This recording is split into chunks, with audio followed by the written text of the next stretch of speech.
pleased to welcome Chris Grove, President and Director of Commerce Resources Corporation, which trades on the OTCQX Best Market under the symbol CMRZF and on the TSXV under the symbol CCE. Welcome back, Chris. Bob, thank you very much. It's a pleasure to present to you today the Ashram rare earth element at fluorspar deposit in Quebec, Canada. Thank you for your interest today. There's a forward-looking statement if you find that you're unable to sleep tonight. In terms of financial aspects for Commerce Resources, we were very happy to raise $2.58 million in May of this year on top of the $7 million we raised in December of 2020. Our significant shareholders would include our parent company who created Commerce Resources as an IPO in 2001, and that is Zim2 Capital. Also, the government of Quebec, Investissement Quebec, through a direct equity investment in 2017, and then also EDE Asset Management in Toronto. In terms of the chart here, you will see something similar to it in a couple of charts. But first, in terms of rare earth elements, in the words of Nikola Tesla, 1,000 years hence the telephone and the motion picture camera may be obsolete, but the principle of the rotating magnetic field will remain a vital living thing for all time to come. And these words have never been more true than they are today. Essentially, the rotating magnetic field is exactly what you have in every electric motor, whether it's your electric toothbrush, whether it's your Dyson vacuum cleaner, whether it's your Tesla. Ultimately, rare earth elements are what are essential to manufacture the permanent magnets that chase each other inside of every electric motor. In terms of a chart that is somewhat similar to the commerce chart I just showed you, this is the last 2 years in terms of the global prices of rare earth elements. From the best rare earth element price or report service out of Beijing, which is Buy Info. I strongly recommend subscribing to Buy Info because I think they focus exclusively on rare earth elements and their data is very solid. As you can see, in Q1 2021, the rare earth element prices spiked like crazy, and then they reached a nadir or a high water mark and then fell off in Q2. Everybody in the rare earth element sector, whether they're juniors or majors like MP Materials, Energy Fuels, Neo Performance Materials, everybody saw their share price fall off in Q2 of 2021. However, you can also see that prices turned positive sometime in early Q3, and that's where we are right now. And this all makes sense because global rare earth element demand is only increasing on an annualized basis as we transition from the dinosaur of dependency on fossil fuels and essentially transition to a lower carbon future, which is dependent upon renewables and rare earth elements. In terms of what is developing right now, this is a rare earth element supply gap. And this chart from Argus Metals, you can see that this is growing and is very significant by the time we get to 2030. In terms of a question I would like to put to the audience, who drives electric vehicles? The answer, rare earth elements drive electric vehicles. In terms of a few reality check points I would like to make about rare earth elements, and there has been confusion especially on this first point, rare earth mining is not intrinsically harmful to the environment over and above any other commodity that is mined in an appropriate and environmentally a sensitive way. Please do not equate historical Chinese extractive methods with Western operations and what is tolerated in the Western world. In terms of Canada, the Canadian National Instrument 43-101 is the most stringent mining legislation in the world. In Canada, we have strict criteria for water and soil quality, and in terms of the environmental baseline data collection, which has been underway for the Ashram for years and years, we have qualified persons on site right now collecting more of this environmental baseline data, which will then be used in the pre-feasibility study, which we expect to release in Q1 of 2022. As well, typically rare earth element mines are low volume, high value, smaller operations, smaller tailings facilities, and less tailings in total. In terms of rare earth elements, and this is a point that's been made a couple of times already today, all roads lead to monazite. That's right. Monazite is the industry-preferred mineral to extract rare earth elements from due to its high neodymium and praseodymium content compared to bastnasite and xenotime-hosted deposits. In terms of monazite, as was made clearer earlier today, in August of 2020, the Saskatchewan Research Council announced an investment of $31 to $35 million from the government of Saskatchewan to become the first rare earth element processor in Canada. In addition, in April of last year, Energy Fuels announced that they were going to retrofit their White Mesa mill to become the first rare earth element processor in North America, and in November of 2020, they announced their success at that, processing a sample of monazite sands from a North American source. In March of this year, Energy Fuels received their first shipment of monazite concentrate from Chemours out of Georgia, on a contract that sees Chemours delivering to Energy Fuels 2,500 tons of a monazite concentrate per annum. In July, just earlier this month, Energy Fuels and Neo Performance Materials announced the contract signing and the launch of the first commercial shipments of rare earth element product to Europe, and this was also monazite material mined in Georgia by Chemours. In terms of rare earth elements then, I would like to say that all roads lead to the Ashram rare earth element fluorspar deposit. This is the largest monazite-dominant defined resource in North America.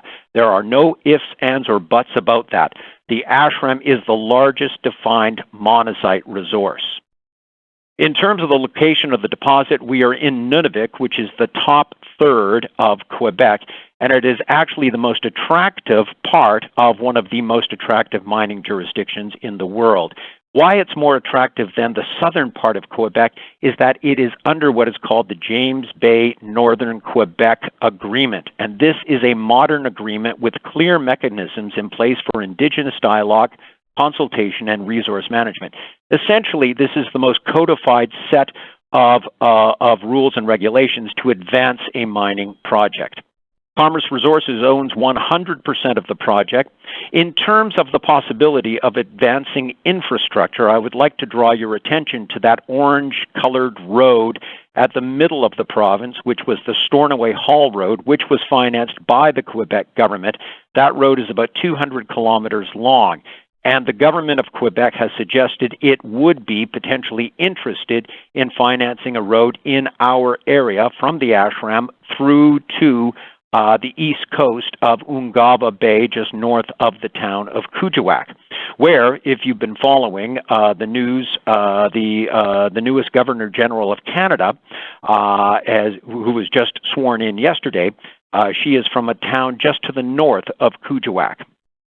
At any rate, as was mentioned previously, the government of Quebec made a direct equity investment of $1 million into Commerce Resources in February of 2017.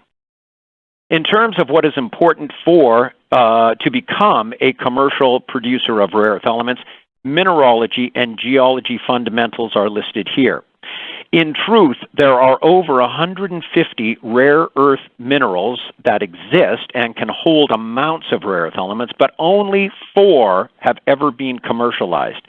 And these would include monazite, bastnasite, and xenotime. The one that isn't mentioned here is loperite. It comes from the west coast, the Kola Peninsula in Russia. Only monazite, bastnasite, and xenotime mineralogies are amenable to producing high-grade mineral concentrates. And the host rock type for over 80% of all global rare earth element production is the carbonatite. I'm happy to say that the Ashram deposit has all of these traits, along with a demonstrated ability to produce high-grade mineral concentrates at high recoveries. In terms of how the Ashram compares to current commercial producers, this is a listing of everybody that is significant currently in the production of rare earth elements globally. At the top of the list, you'll see Bayan Obo. It is a monazite-dominant carbonatite, as is the Ashram project. To dig down a little more deeply on this comparison, I will click to the next slide. Bayan-Obo deposit versus Ashram. Bayan-Obo is the world's largest rare earth element deposit. It produces approximately 45% of the world's supply of rare earth elements. It is hosted by carbonatite, and its mineralogy is monazite dominant with a bastnasite secondary. At the bottom of this list, you can see that it has an overall distribution of 21 to 22% neodymium, praseodymium. Over to the Ashram deposit. The Ashram is one of the world's largest rare earth element deposits. It is also, we believe, the world's second largest fluorspar deposit, second only to Bayan-Obo. We are hosted also by carbonatite. We are also a monazite dominant deposit with bastnasite as a secondary, and with a little extra spice of xenotime mineralogy, which actually gives us a slightly better distribution of more of the heavy magnet feed material. At the bottom line, you can see that we also have 23 to 24% NdPr distribution, which is extremely attractive and important. In terms of where the Ashram gets its name, on the last day of the field program in 2009, two geologists, Ashley Peter Renich and Ramses D'Souza, went out and sampled an outcrop, which was the first sampling in 2009 of the Ashram deposit. The first drill program was done in the next summer in 2010, and the first discovery hole was announced on August 19th, 2010, 11 years ago, and that first hole is still basically spectacular. 1.72 total rare earth oxides over 215 meters, including over 2% trio over 29 meters. This is an incredible deposit, and we've just continued to improve everything about it. In terms of a site visit we hosted for the fund manager from Investissement Quebec, Denny Williams in the red Gore-Tex jacket there. Yours truly is on the left-hand side wearing a very tight toque. And on the far right, you can see that tall drink of water, Mr. Chris Berry from Discovery Investing, great guy. And this just was in before the investment by Investissement Quebec. In terms of the geological model for the Ashram, in technical terms, this is just a huge honking blob. It is an igneous deposit, meaning it is volcanic. It comes up from somewhere deep in the Earth's crust. Commerce Resources has drilled the Ashram to deeper than 600 meters, and it is consistent mineralization from surface all the way down to below 600 meters. And then lying at kind of the center of the deposit, we have the middle heavy rare earth oxide enriched zone, which you could think of as being similar to the yolk of an egg. And at least the first 10 years of our production scenario would be in this extra enriched zone with the highest levels of NdPr. In terms of the resource for Commerce Resources, we currently have 1.6 million tons in the measured category, 27.7 million tons in the indicated category, and 219.8 million tons in the inferred category, totaling 249.1 million tons in the current resource. However, this resource was only produced with 15,000 meters of drilling. Sorry, I clicked ahead, got ahead of myself there. This was only done on 15,000 meters of drilling. We have drilled an additional 9,700 meters of drilling, and the drill rig was just moved onto the Ashram yesterday and will start a new program of infill and step-out drilling today. In terms, again, of that distribution of our NdPr and the other two magnet feed materials being terbium and dysprosium oxide, as you can see here, we compare, actually, we are better than everybody else in production of rare earth elements today. 24.7% of lower at 16.4%. Mountain Pass is an excellent deposit, but it is hosted by bastnasite. We are hosted by monazite, and that gives us the higher percentage of the magnet feed material.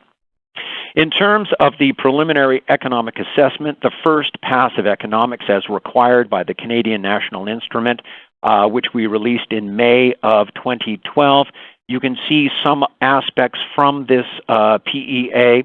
The PEA for us was done as was normal at the time pre-tax, and so you will have to take that into consideration as you look at these numbers. And of course, the pre-feasibility study will be done post-tax, as is common right now. But in terms of that pre-tax NPV, it was $2.3 billion. The pre-tax internal rate of return was 44%, and the payback period was less than 2.5 years on a $763 million capital expenditure. In terms of the Ashram Middle Heavy Rare Earth Element Zone are these 4 magnet feed materials. You can see the economics. There were no byproducts included in the PEA. In terms of the optimizations that we have been successful with since 2012, as I said, the project was supported in the PEA by only 45 drill holes, totaling just over 15,000 meters. And up until today, we have drilled another additional 9,700 meters. But as I just said, we're starting the infill and step-out drilling program today on the project. The hydromet flow sheet in the PEA was based upon our 10% mineral concentrate, and now it will be based upon a better than 40% mineral concentrates as we have produced. In terms of the de-risking and the optimization, this has gone and continues to go at several different facilities in North America. As well, and very importantly, for the first time, a fluorospar byproduct will be included in these economics. As well, we did optimize and lower the cost on a per kilometer basis of the road that we costed out in the PEA and which we accepted full cost of. In terms of other important aspects, which are not necessarily economic, but which are extremely important, we also are very proud of the letter of intent we have in place with the 2 corporations representing the dominant social group in Nunavik, which are the Inuit. Ultimately, mining comes down to the money. Yes, Jerry Maguire, show me the money. In terms of the economics we had in the preliminary economic assessment, I would draw your attention to the Ashram PEA price deck, where we used very conservatively at the time a value of $59 for praseodymium oxide per kilo, $60 per kilo for neodymium oxide, and as you can see the prices from this week, they are 50% above those prices. So remember, the pre-tax NPV was $2.3 billion based on these much lower prices for the rare earth elements. And neodymium is the most important rare earth element for our economics. In terms of the other magnet feeds, let me quickly mention that terbium has seen a very significant price increase from $764 per kilo in 2012 up to almost $1,200 per kilo as it was of this week.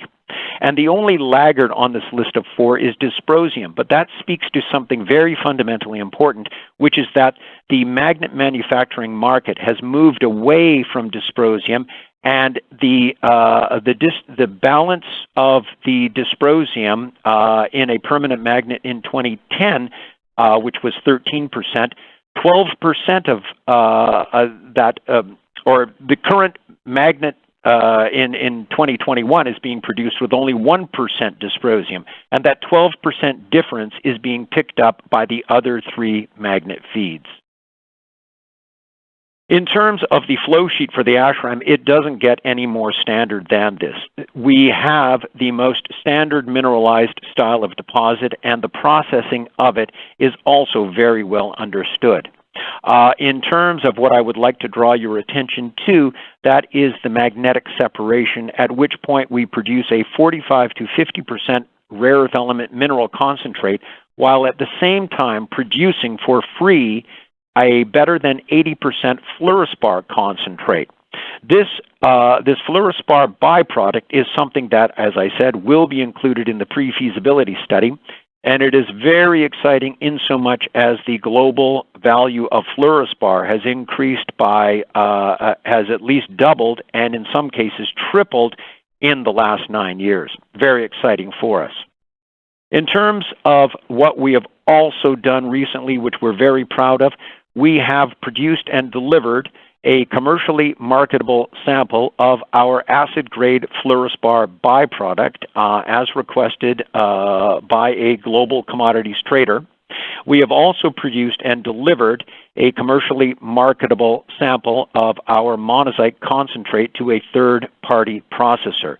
And this rare earth element concentrate sample was 21.2% NdPr. Again, what is most important in terms of magnet manufacturing. In terms of our pilot plant, this is located at Hazen Research in Golden, Colorado, just a mile or so down from the original Coors Brewery. And in this little picture here, you can see that tall drink of water, Nick Hazen, up on the ladder of one of our column flotations. And Hazen Research is the most highly regarded metallurgical R&D facility in the Western world.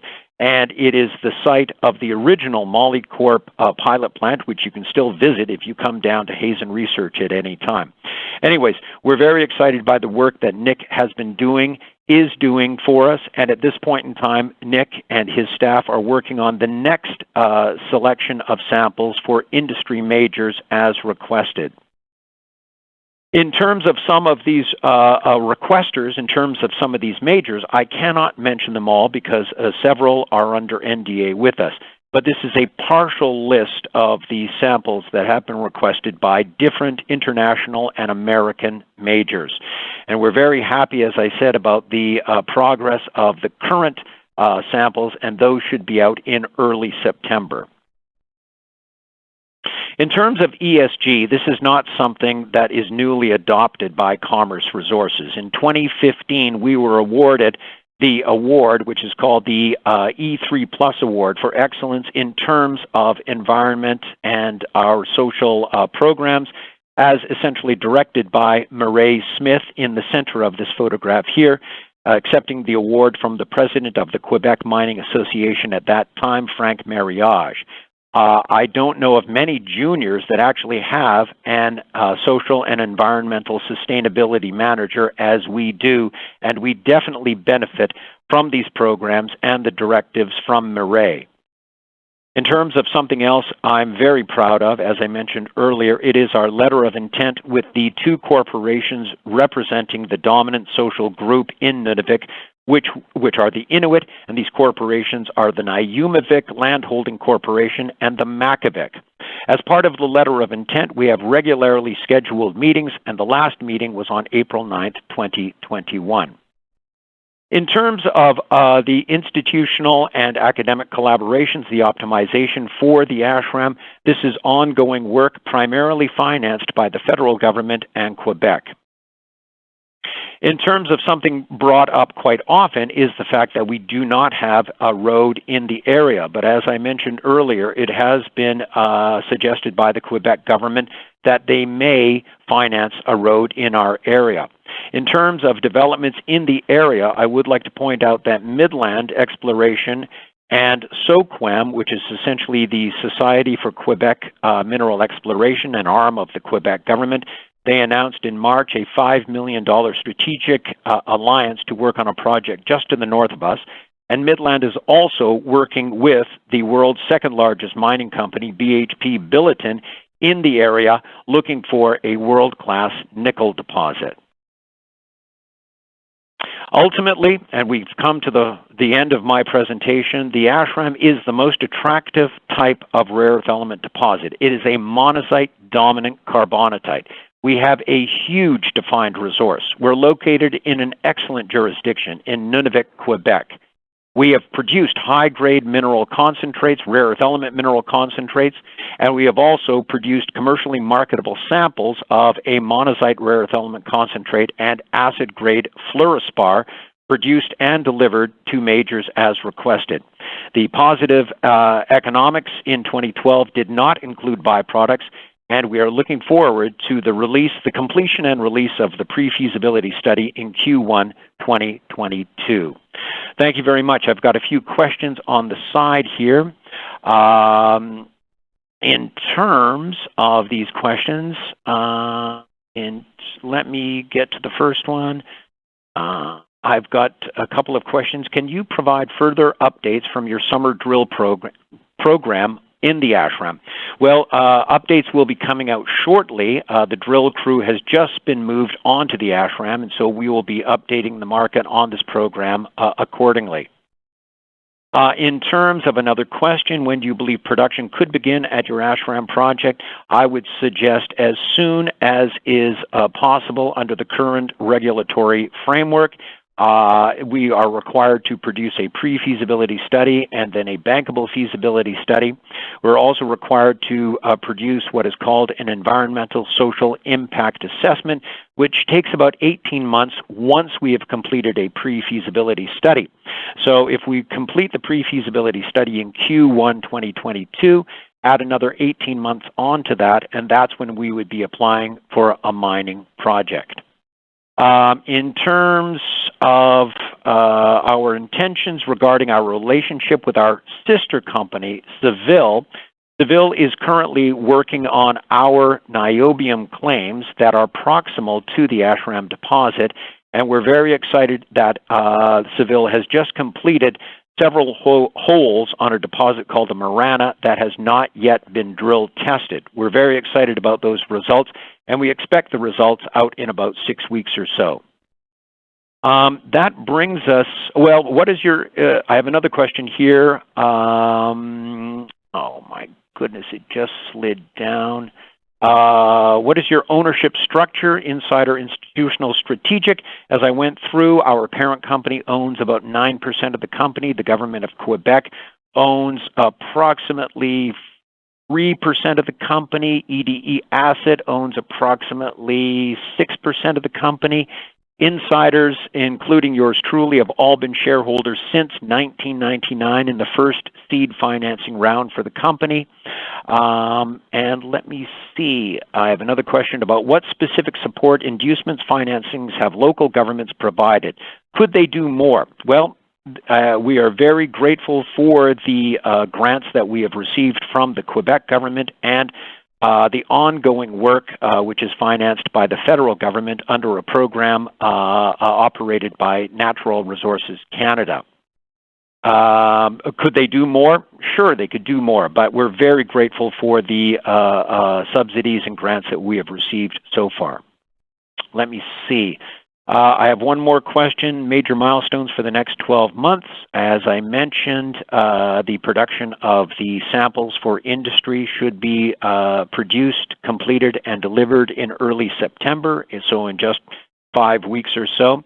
As well, the pre-feasibility study in Q1 2022. And certainly, we are interested in being successful, or we are hopeful to be successful with a project-level investment, as we are the largest rare earth element project that is dominated by monazite in North America. We are the largest monazite-dominant carbonatite on planet Earth, actually. But I think this is reaching almost the end of our time today. I do have one more question. Have you investigated technologies to process the rare earth element concentrates and separate out the rare earth elements rather than shipping south to a third party?